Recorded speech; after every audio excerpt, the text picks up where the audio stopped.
বন্ধুরা, তোমরা কি এমন কোনো গল্প শুনতে চাও যেখানে ভালো কাজ করলে তার ফল অবশ্যই পাওয়া যায়? আজ আমরা শুনব দুই বামন আর এক গরিব মুচির দারুণ এক রূপকথা, মুচি ও বামনের গল্প। এই গল্পটি আমাদের শেখাবে কেমন করে নিঃস্বার্থভাবে উপকার করলে ভাগ্যও বদলে যায়। চলো তবে শুরু করা যাক এই চমৎকার জাদুকরী গল্পটি। এক শহরে বাস করত এক মুচি আর তার স্ত্রী। তারা দুজনেই খুব সৎ আর পরিশ্রমী ছিল, কিন্তু তাদের অবস্থা ছিল খুবই করুণ। তাদের কাছে এত কম চামড়া ছিল যে তা দিয়ে মাত্র এক জোড়া জুতো বানানো যেত।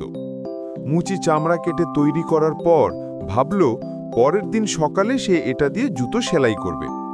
রাতে ঘুমানোর আগে সে সেই কাটা চামড়াগুলো টেবিলের উপর রেখে দিল। পরের দিন সকালে মুচি যখন কাজে ফিরল তখন সে অবাক। টেবিলে তার কাটা চামড়াগুলো নেই, বরং সেখানে তৈরি হয়ে আছে একজোড়া অসাধারণ সুন্দর জুতো। জুতো দুটো এত নিখুঁত আর সুন্দরভাবে সেলাই করা যে মুচি নিজেই বিশ্বাস করতে পারল না। জুতো জোড়া দেখে এক ধনী ক্রেতা এসে সাথে সাথে সেটি কিনে নিল এবং মুচিকে তার দামের চেয়েও বেশি টাকা দিয়ে গেল। মুচি সেই টাকা দিয়ে এবার 2 জোড়া জুতো তৈরির চামড়া কিনল। আগের দিনের মতোই সেই চামড়া কেটে টেবিলে রেখে রাতের বেলা শুতে গেল। সকালে ফিরে এসে সে দেখল টেবিলে 2 জোড়া তৈরি জুতো। জুতো দুটো আগের বারের চেয়েও সুন্দর। এইবারও ধনী ক্রেতারা এসে অনেক বেশি দাম দিয়ে জুতো কিনে নিল। এভাবে রোজ চলতে লাগল। মুচি রাতে চামড়া কেটে রাখে আর সকালে জুতোগুলো তৈরি হয়ে যায়। দিন যেতেই মুচি আর তার স্ত্রী খুব ধনী হয়ে গেল, কিন্তু তারা জানত না কে তাদের এই উপকারটা করছে। এক রাতে মুচি তার স্ত্রীকে বলল, আজ রাতে চলো আমরা লুকিয়ে দেখি কে আমাদের এই উপকার করে যাচ্ছে। স্ত্রী রাজি হল। তারা ঘরের এক কোণে লুকিয়ে রইল এবং দরজা সামান্য খোলা রাখল। রাত গভীর হলে হঠাৎ দরজা খুলে ঘরে ঢুকল 2টি ছোট্ট বামন। তাদের পোশাক ছিল ছেঁড়া আর জীর্ণ।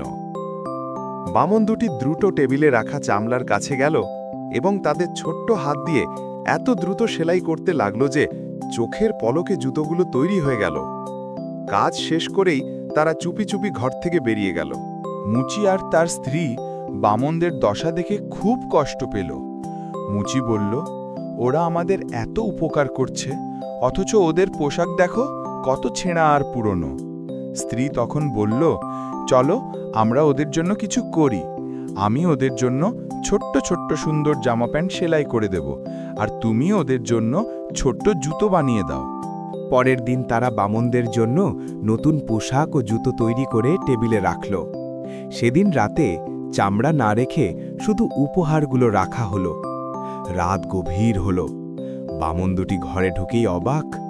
চামড়ার বদলে সেখানে তাদের জন্য রাখা আছে ঝকঝকে নতুন পোশাক। তারা আনন্দে নেচে উঠল।